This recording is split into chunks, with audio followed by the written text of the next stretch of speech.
आपको क्या लगता है कि मल्टी डोमेन ऑपरेशन इंडिया कब तक बना लेगा अपना, और सोर्स कोड का इसके अंदर क्या रोल होता है? और तेजाज नहीं उड़े उनके 30 साल हो गए हैं, वो फ़िज़ा में आने से जो है वो इज्तनाब कर रहे हैं। राफेल लाने की कोशिश की, वो भी, बल्कि उन्होंने अपनी तरफ से तो 200-250 किलोमीटर दूर खड़े किए हुए थे, वो भी उड़ गए। तो अभी तक तो वो बिल्कुल ब्लैंक हैं। अभी मेरा ये आइडिया है कि 2 से 3 साल तक तो वो सोच भी नहीं सकते कि पाकिस्तान की एयरफोर्स का मुकाबला करें। तो आप ये कैसे देख रहे हैं कि वो कोशिश तो कर रहे होंगे, फंड्स की उनके पास कमी नहीं है, तो अब आगे ये क्या मल्टी डोमेन ऑपरेशन बनाने में वो कामयाब हो जाएंगे? सिस्टम अपना सोर्स कोड उनको मिल जाएंगे? देखिए, दोनों अलग अलग चीज़ें हैं। ये जो मल्टी डोमेन ऑपरेशन है ये हमारी इन्वेंशन है पाकिस्तान की। सही। पाक फ़िज़ाइया के इस वक्त जो लीडर हैं, जो फ़िज़ाइया के सरबराह चीफ मार्शल ज़हीर अहमद बाबर सिद्धू, 4 साल पहले जब इन्होंने कमांड संभाली थी तो इन्होंने विजुलाइज़ किया था कि हमारा टेक्नोलॉजी में ही सिर्फ एडवांटेज हम ले सकते हैं। तो मल्टी डोमेन ऑपरेशन इन्होंने एक इन्वेंट किया पाक फ़िज़ाइया ने। वो ये होता है कि आपके जितने लड़ने वाले हैं, सिर्फ फाइटर पायलट्स नहीं, ज़मीन पर बैठा हुआ आपका रडार का कंट्रोलर, ज़मीन पर बैठा हुआ जो surface to air missile air defence system लेके बैठा हुआ है वो, जितना ज़मीन पर साइबर कमांड बैठी है इलेक्ट्रॉनिक और EW जैमिंग के लिए, हवा में आपका पायलट, उसके पीछे एयर टू एयर रिफ्यूलर, उससे पीछे इलेक्ट्रॉनिक वॉरफेयर जो रडार कैरी करते हुए जहाज़ होते हैं, और स्पेस से डाटा लेने वाले और सैटेलाइट से कनेक्ट करने वाले ज़मीन पर बैठे, ये सब एक टीम की तरह कनेक्ट करते हैं। ये टीम तरह कैसे कनेक्ट करते हैं? आपने फुटबॉल का मैच देखा होगा, कभी स्लो मोशन में करके देखें। जब टीम प्लान कैसे करती है, ये बॉल उसको जाती है, उधर से इधर आती है, उधर से उधर आती है, फिर एक बंदा वेट कर रहा होता है, वो कनेक्ट कर गोल करता है। ये होता है। आपकी किल पिक्चर होनी चाहिए। जैसे गोल पिक्चर होती है फुटबॉल में, हॉकी में, इस तरह किल पिक्चर होती है। किल पिक्चर तब होगी कि जितने स्टेक होल्डर आपके हैं वो कनेक्टेड हों, सबकी एक पिक्चर हो, एक ऑर्केस्ट्रे की तरह आवाज़ आए। ऑर्केस्ट्रा का मतलब है मेरे पीछे म्यूज़िक बज रहा हो, मुझे म्यूज़िक अच्छा लगेगा, मुझे नहीं पता होगा कौन सा इंस्ट्रूमेंट कैसा बज रहा है, लेकिन एक म्यूज़िक आउट ऑफ रिदम हो जाए तो मुझे पता लग जाएगा। डाटा स्क्रीन पर हो। ये सारे इक्विपमेंट जो हमें रिकॉर्ड कर रहे हैं इस वक्त, ये सारे इक्विपमेंट मुझे दे दें। अगर मुझे इनको ऑपरेट करना नहीं आता तो मेरे लिए किस काम के? मेरी आवाज़ और मेरी शक्ल, ये बातें आपके व्यूअर्स तक नहीं पहुँचेंगी। क्यों नहीं पहुँचेंगी? क्योंकि ये इनकी इंटीग्रेशन ज़रूरी है मेरे साथ और आपके साथ। तो सर मुझे जो अंडरस्टैंडिंग है, एक आपका ऊपर अवेक्स है, नीचे फाइटर जेट है, नीचे ग्राउंड रेडार्स हैं, और उनमें से जिसकी रीच है ज़्यादा रेडार की, उससे वो डेटा लिया जाता है, जो फायर कर सकता है वो फायर करता है, और उसके बाद दीगर चीज़ होती है। लेकिन कहा जाता है कि हमारा जो ये सिस्टम था, इसके अंदर J-10C ने फायर किया एंड फॉरगेट, लेकिन अवैक्स ने उसको ट्रेस किया। ये ट्रेस कैसे कर लिया कि जाते हुए मिसाइल को, ये तो फिर आप दुश्मन के मिसाइल को भी आप ट्रेस करके कहीं भी मोड़ सकते हैं, ये किस तरह होता है? ये बहुत सारी टेक्निक्स हुई हैं फॉलो, मैं इसकी डिटेल शेयर नहीं कर सकता मीडिया पे, क्योंकि आप और मैं दोनों क्यूरियस हैं। बिल्कुल ऐसे ही हिंदुस्तानी डेस्परेट हैं, बिल्कुल और फ्रस्ट्रेटेड हैं कि यार हमें बता दो कैसे किया। ठीक है। तो वो ज़ाहिर है मैं नहीं चाहूँगा कि मैं चाहता हूँ हम दोनों क्यूरियस रहें और वो डेस्परेट रहें। सालमियत के मामला लेकिन बहुत ज़्यादा इनोवेशन किया हमने, ये मैं बता सकता हूँ। ऐसी इनोवेशन किया जो चीनियों को खुद नहीं पता था, ये मैं बता सकता हूँ। इतनी ज़्यादा इनोवेशन, नए तरीके इस्तेमाल किए under the leadership of present air force chief कि ये पीस टाइम हुआ। असल बात ये है कि सब कुछ पीस टाइम में देख रहा है। मैं अपनी डॉक्यूमेंट्रीज आपको बता रहा था, मैं यूट्यूब पर बनाता हूँ अपने नाम से एक चैनल में अपने शौकिया करता था और 6 साल से कर रहा था। तो बाद में ये हुआ तो आप जैसे लोगों ने समझा मैं इस काबिल हूँ कि यहाँ हाजिर हो जाऊँ। मैं इन पायलट से मिलकर आया था। जी, मैंने देखा था कुछ महीने पहले, और 2 महीने पहले मैंने ये अपलोड की थी J-10C के पायलट्स के साथ इंटरव्यूज़। जब मैं इनके साथ देखा था, PL-15 उस वक्त नहीं दिखाए थे हमने, वो लगे हुए थे लेकिन हमने दिखाए नहीं थे, सिक्योरिटी की वजह से कैमरे में नहीं लाए थे। और जब मैंने इंटरव्यू किया, यकीन करें वो आप जैसी उम्र के नौजवान हैं, और जब मैंने पूछा क्या करोगे अगर जंग हुई, मुझे तो नहीं पता था 2 महीने बाद जंग हो जानी है, तो उन्होंने जो लफ्ज़ बोले वो अगर डॉक्यूमेंट्री में आप जाकर देखें तो आपको लगेगा कि ये बच्चे बड़े जज्बाती बोल रहे हैं, क्योंकि आप जैसे यंग ब्लड हैं, वो ज़रा इमोशनल बातें कर रहे हैं। मैंने समझा मैं ज़रा पुराना आदमी हो गया हूँ, अब मुझे थोड़ी सी जज्बाती बातें लग रही हैं। यकीन करें उस रात 6 और 7 की दरमियानी रात जब पाक फ़िज़ाइया ने, टॉप लीडरशिप ने मुझे बताया कि हमने ये फ़ोन किया तकरीबन 1:30 बजे रात को, तो मुझे वही मुलाकात याद आ गई।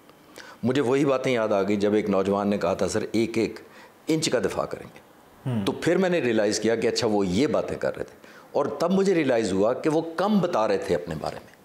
यानी उस वक्त जब उनके प्लान मैंने सुने कि कैसे करोगे, तो मैं उसके अंदर बहुत सारा हाइपोथेसाइजेशन समझता था कि ये विजुलाइज़ कर रहे हैं।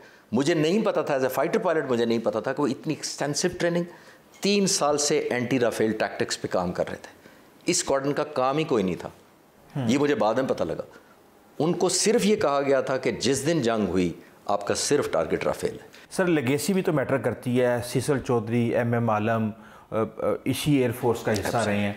ये वन साइड ऑपरेशन का क्या है जो दस्तखत करते हुए दिखाते हैं जी कि JF-17 पे पायलट जाने से पहले दस्तखत कर रहा है? इससे पहले हमने देखा कि 1980 के अंदर जब ख़तरा था कि इसराइल हमारे एटमी असासों को तबाह कर सकता है, उस वक्त भी सुना था 2 पायलट्स ने दस्तखत कर दिए थे वन साइड ऑपरेशन के। तो थोड़ा इसके बारे में बताएं सर। देखिए, ये एक 2 मिशन तो बहुत ज़्यादा ख़तरनाक थे। एक तो ज़ाहिर है राफेल के अगेंस्ट, क्योंकि उसकी भी रेंज बहुत ज़्यादा है, रडार रेंज भी है, missile one of the Meteor है, one of the best aircraft है। मैं एयरफोर्स की भी इज्जत करता हूँ, इंडियन एयरफोर्स की, और इनके जहाज़ों की भी इज्जत करता हूँ। मैं जहाँ मसला पैदा कर रहा हूँ वहाँ कर रहा हूँ आपकी इंटीग्रेशन। आपसे गलतियाँ हुई हैं, बिल्कुल। ये कैमरा बहुत अच्छा है, बिल्कुल, लेकिन अगर मुझे नहीं चलाना आता तो मैं इसकी वीडियो नहीं बना सकता इससे। बिल्कुल ऐसे आपने इंटीग्रेशन करनी होती है। आप ये कह रहे थे कि ये जो रिस्की मिशन होते हैं, एक मिशन तो मैं कंफर्म कर सकता हूं क्योंकि मुझे ऑनर हुआ कि मैं दोबारा गया वॉर के बाद इसी ऑपरेशन रूम में। मैं इन्हीं जहाज़ों के क्लिप्स देख कर आया हूं जो शूटिंग के हैं, इन्हीं जहाज़ों की लॉन्चिंग देख कर आया हूँ, ये मिसाइल फायरिंग की, मैं इन्हीं की वीडियो अंदर की कॉकपिट की देख कर आया हूँ, इन्हीं पायलट से मिलकर आया हूँ। तो मेरे लिए बड़ा ऑनर था। तो अब मैं जब उस मिशन की ब्रीफ सुन रहा था जो हमने S-400 को तबाह किया, वो 1 वे मिशन था। वो मैं एज ए पायलट आपको कह सकता हूँ कि 1 वे मिशन इस तरह था कि वो सुसाइडल मिशन था। वो इसलिए कि ये एक ऐसा मिसाइल जिसको हम हमला करने जा रहे थे, और पीस टाइम में प्रैक्टिस की हुई थी हमने।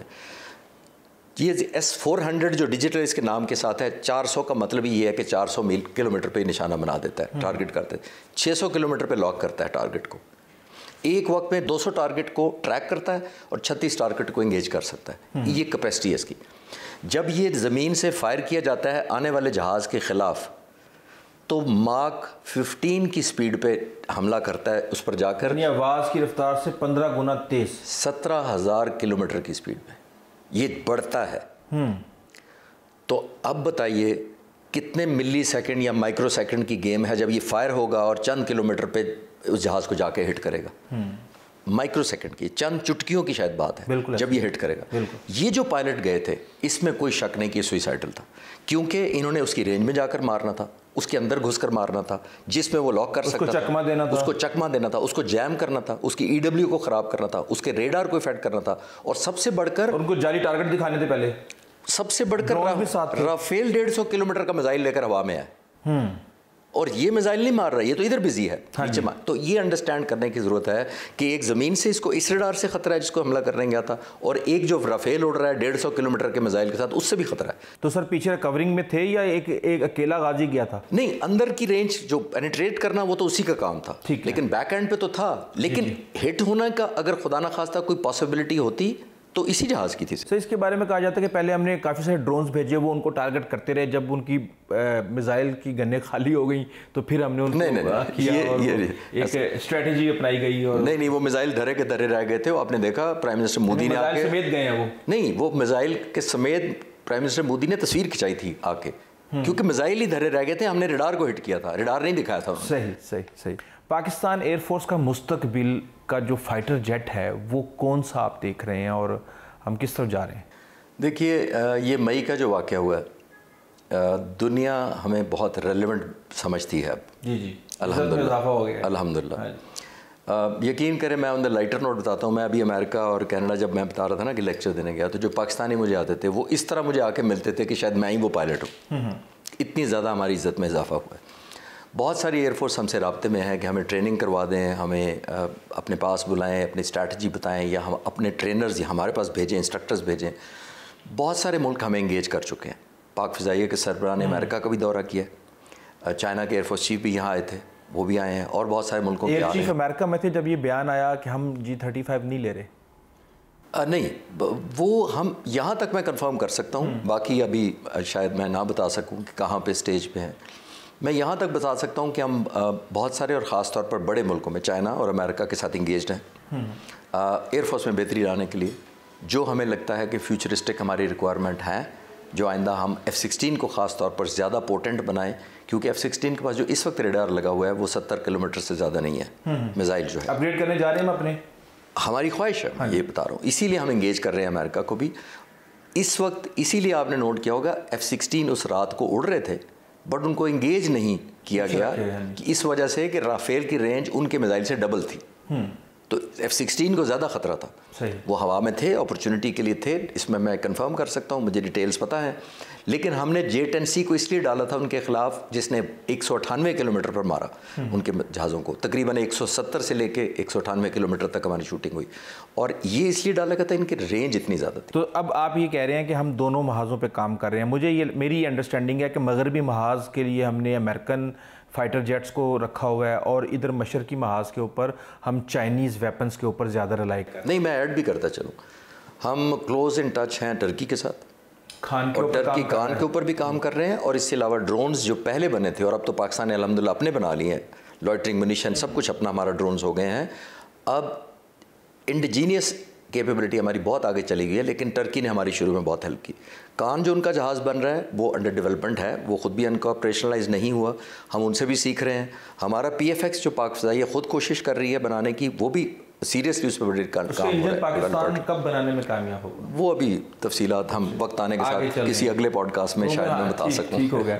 तो सर अब इसमें एक चीज़, एक वाक़या बड़ा मशहूर है कि चागी के अंदर जब एटमी धमाके करने जा रहे थे तो डॉक्टर समर मुबारक मंद को एक फ़ोन आया जिसमें कहा गया कि हमारे ऊपर हमला हो सकता है इंडिया की तरफ से और इसराइल की तरफ से। और उसके बाद डॉक्टर समर मुबारक मंद कहते हैं जी मैंने उनको ये कहा कि आप एयर चीफ़ को बताएं, और मैंने फ़ोन रख दिया। उसके बाद जब ये धमाके वगैरह हो गए तो मुझे पता चला कि हमारा every single plane was in the air to defend this activity. तो मुझे पता चला आप भी इस एक्टिविटी का हिस्सा रहे हैं, थोड़ा सा बताएंगे हमारे नाज़रीन को। ये दो डिफरेंट वाक़े हैं। एक वाक़या तो ये है, कम से कम एक वाक़या, उससे ज़्यादा भी हो सकता है, जब इज़राइल का हमें कंफर्म हुआ था कि वो हिट करने आ रहा है कहूटा का न्यूक्लियर प्लांट, क्योंकि उस वक्त हमारे पास एक ही न्यूक्लियर प्लांट था और एक ही जगह पर था। अगर वो खुदा न खासा तबाह हो जाता तो हमारे साइंटिस्ट भी जान से चले जाते और ज़ाहिर है न्यूक्लियर प्लांट भी तबाह हो जाता। तो उसकी प्रोटेक्शन एयरफोर्स ने बहुत की। मैं खुद पिंडी एयरपोर्ट, चकलाला एयरपोर्ट जो है, मैं कोई 5-6 साल एयर डिफेंस की ड्यूटी वहाँ करता रहा हूँ कहूटा के प्रोटेक्शन के लिए। और हम ऑब्वियसली हमारा काम ही यही था कि अगर कोई चैलेंज होगा तो हम हवा में जाकर उसको ऑब्वियसली न्यूट्रलाइज करेंगे। एक तो वो है। एक दफ़ा ये भी हुआ था कि हमें पता लगा था कि इजराइल की बड़ी डिटरमेंट एक एफर्ट हुई है और पाक फ़िज़ाइया के सारे जहाज़ों को एक स्क्रैम्बल दिया गया था। स्क्रैम्बल का मतलब है मेड टू टेक ऑफ। हम इमीडिएटली 3-4 मिनटों में कोई ऑलमोस्ट पूरी एयरफोर्स हवा में थी और हमने पूरे पाकिस्तान को सर्कल्स में घेर लिया हुआ था। और उसके बाद पता लगा कि शायद इजराइलियों ने अपना मिशन कॉल ऑफ इसलिए कर दिया है कि PF की रेडीनेस की उनको किसी ने इतला दे दी थी कि PF बहुत तैयार है। एक तो ये है। जो आप न्यूक्लियर प्लांट का धमाके वाली बात कर रहे हैं कि जो बॉम्ब धमाका डॉक्टर समर की बात कर रहे हैं, ये मेरे लिए एजाज़ है कि मेरी कोयटा ही पोस्टिंग थी उन दिनों में जब यही स्क्वाड्रन हमने प्रोटेक्शन दी थी। एयरफोर्स ने बुनियादी तौर पर C-130 जहाज़ के अंदर जो हम डिवाइसेस ला रहे थे, डेटोनेटर्स वगैरह, साइंटिस्ट पिंडी से ट्रांसपोर्ट किए थे हमने कोयटा। वो पहले कोयटा लाए गए थे और फिर चागी लेके जाया गया था उनको। तो पाक फ़िज़ाइया ने बड़ी C-130 को भी प्रोटेक्शन दी थी और उस न्यूक्लियर साइट को जहाँ पे धमाके होने थे, क्योंकि हमें ख़तरा ये था कि इजराइल या इंडिया या दोनों मिलकर ये या न्यूक्लियर उस साइट पर हमला करेंगे या हमारे उस C-130 को ना अटैक कर दें जो ट्रांसपोर्टेशन कर रहा है, वहाँ से लेके आ रहा है चीज़ें, सेंसिटिव चीज़ें। सही।